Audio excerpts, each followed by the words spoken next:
Hello everyone, स्वागत है आपका हमारे यूट्यूब चैनल पर जिसका नाम है learn history in easy way. दोस्तों, ये सिंधु सभ्यता का पार्ट 4 है। थर्ड पार्ट आपको हमारी प्लेलिस्ट में मिल जाएगा। जिसने भी थर्ड पार्ट को अब तक नहीं देखा है वो प्लेलिस्ट में जाके अपना थर्ड पार्ट देख सकते हैं। दोस्तों, इसमें 50 प्रश्न उत्तर दिए गए हैं जो कॉम्पिटिटिव एग्जाम की दृष्टि से बहुत इंपॉर्टेंट है। तो दोस्तों, शुरू करते हैं घटना चक्र की किताब से सिंधु घाटी सभ्यता का पार्ट 4। तो दोस्तों, पहला प्रश्न है, लोथल कहाँ स्थित है? इसका उत्तर है गुजरात के अहमदाबाद जिले में भोगवा नदी के तट पर। हमारा दूसरा प्रश्न है, सर्वप्रथम लोथल की खोज किसने की? इसका उत्तर है डॉक्टर SR राव ने की थी। हमारा तीसरा प्रश्न है, पश्चिमी एशिया से व्यापार के लिए एक प्रमुख बंदरगाह कौन सा था? तो इसका उत्तर है लोथल। हमारा तीसरा क्वेश्चन है, कौन सा नगर लघु हड़प्पा और मोहनजोदड़ो सा प्रतीत होता था? इसका उत्तर है लोथल। हमारा चौथा प्रश्न है, किस आधार पर लोथल लघु हड़प्पा या लघु मोहनजोदड़ो जैसा नगर प्रतीत होता है? तो इसका उत्तर है नगर योजना तथा अन्य भौतिक वस्तुओं के आधार पर। हमारा पांचवा प्रश्न है, फारस की मुद्रा, सील और पक्के रंग के रंगे हुए पात्र प्राप्त हुए हैं तो कहाँ से प्राप्त हुए हैं? लोथल से। हमारा छठा प्रश्न है, लोथल की सबसे प्रमुख विशेषता क्या है? तो इसका उत्तर है जहाजों की गोदी, जिसे डाकयार्ड भी कहा जाता था। हमारा सातवां प्रश्न है, लोथल से प्राप्त अन्य महत्वपूर्ण अवशेष क्या थे? तो क्या थे दोस्तों? धान, जिसको चावल कहा जाता है, और बाजरा, बाजरे के साक्ष्य, फारस की मोहर, घोड़े की लघु मृण मूर्तियाँ तथा 3 युगल समाधि आदि। हमारा आठवां प्रश्न है, कालीबंगा की खोज किसने की थी? इसका उत्तर है अमलानंद घोष ने। हमारा नवां प्रश्न है, कालीबंगा का उत्खनन किसने आरंभ किया था? इसका उत्तर है BB लाल एवं BK थापर ने। और कब किया था? 1961 में। हमारा 10वां प्रश्न है, कहाँ पूर्वी और पश्चिमी टीला अलग अलग सुरक्षा प्राचीर से घिरे थे? तो इसका उत्तर है कालीबंगा। हमारा 11वां प्रश्न है, मोहनजोदड़ो के भवन पक्की ईंट से बने थे जबकि कालीबंगा के भवन किस ईंट के बने थे? तो दोस्तों, इसका उत्तर है कच्ची ईंटों के। तो पक्की ईंटों के किसके बने थे? मोहनजोदड़ो के। हमारा 12वां प्रश्न है, कालीबंगा में पक्की ईंटों का प्रयोग किसमें किया जाता था?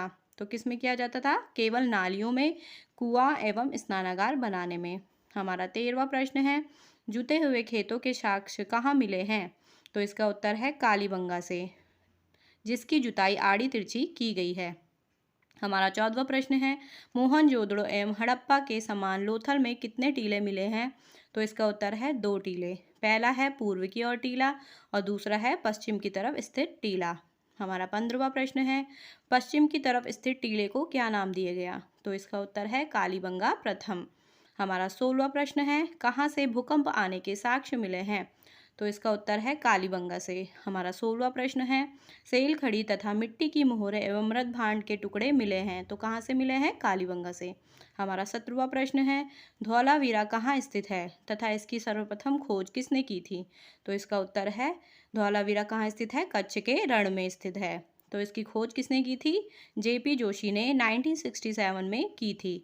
इसका हमारा 18वां क्वेश्चन है, धौलावीरा का उत्खनन का कार्य किसके द्वारा प्रारंभ किया गया? इसका उत्तर है RS बिष्ट द्वारा 1990 में। हमारा 19वां प्रश्न है, यह नगर कितने नगरों में भागों में विभाजित था? तो इसका उत्तर है 3 नगरों में। कौन सा नगर 3 भागों में विभाजित था? धौलावीरा। कौन से हैं वो 3 भाग? किला, मध्य नगर और निचला नगर। हमारा 20वां प्रश्न है, कहाँ से एक विशाल जलाशय मिला है? तो इसका उत्तर है धौलावीरा से। धौलावीरा के निवासी एक उन्नत जल प्रबंधन व्यवस्था से परिचित थे। हमारा 21वां प्रश्न है, कहाँ से हड़प्पा लिपि के बड़े आकार के 10 चिन्ह वाला एक शिलालेख मिला है? तो इसका उत्तर है धौलावीरा से। हमारा 22वां क्वेश्चन है, सुरकोटदा कहाँ स्थित है?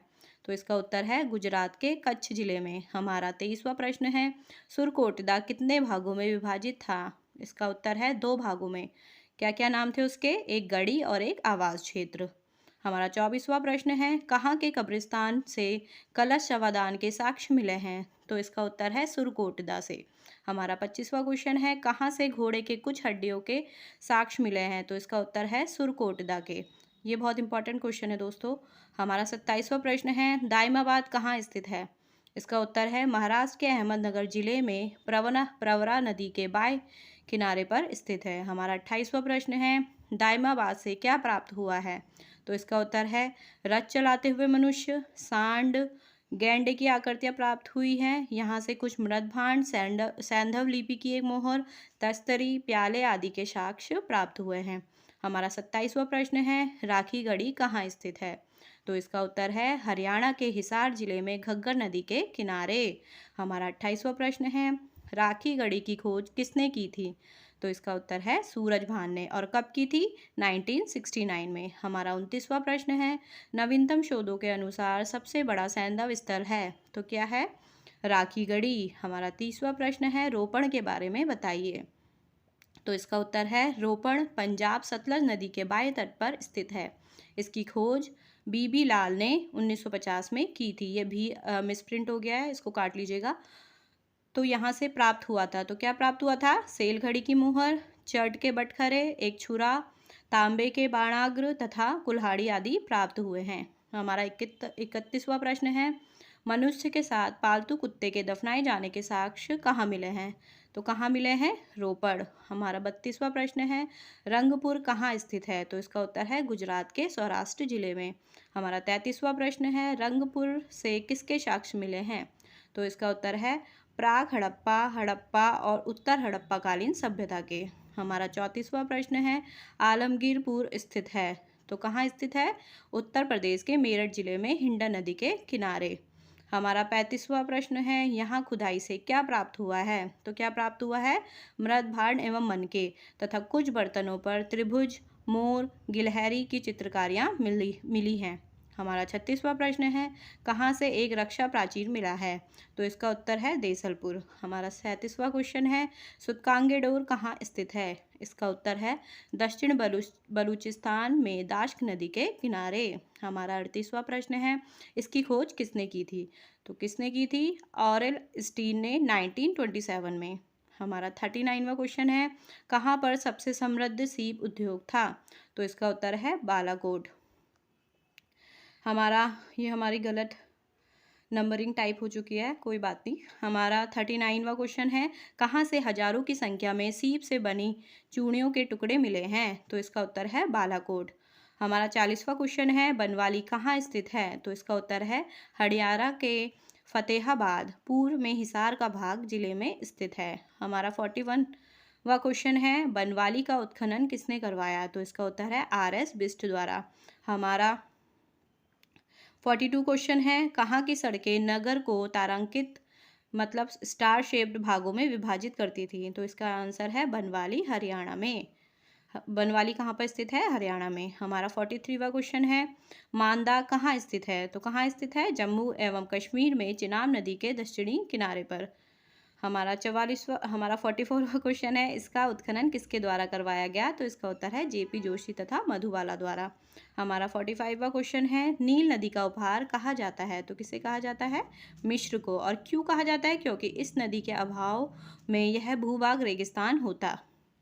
हमारा 46वां क्वेश्चन है किस सभ्यता के लोग प्राचीन विश्व की प्रथम लिपि के आविष्कारक थे? तो इसका उत्तर है सुमेरिया सभ्यता के लोग। हमारे 47वां क्वेश्चन है मिस्र की सभ्यता का विकास कैसे हुआ? तो इसका उत्तर है नील नदी की द्रोणी में। हमारा 48वां क्वेश्चन है सीप उद्योग के लिए प्रसिद्ध थे? तो इसका उत्तर है लोथल तथा बालाकोट। हमारा 49वां क्वेश्चन है मनके बनाने का कार्य होता था? इसका उत्तर है लोथल तथा चहुंदड़ों से। हमारा 50वां क्वेश्चन है चनहुंदड़ों से प्राप्त अवशेष थे? तो हमें चनहुंदड़ों से क्या क्या प्राप्त हुआ है? इसका उत्तर है अलंकृत हाथी, खिलौना, कुत्ते के बिल्ली का पीछा करते हुए पदचिन्ह, सौंदर्य प्रसाधन में प्रयुक्त लिपस्टिक आदि। तो दोस्तों हमारी वीडियो यहीं पर समाप्त होती है। अगर हमारी वीडियो आपको पसंद आई हो तो लाइक, शेयर एंड सब्सक्राइब जरूर करना दोस्तों।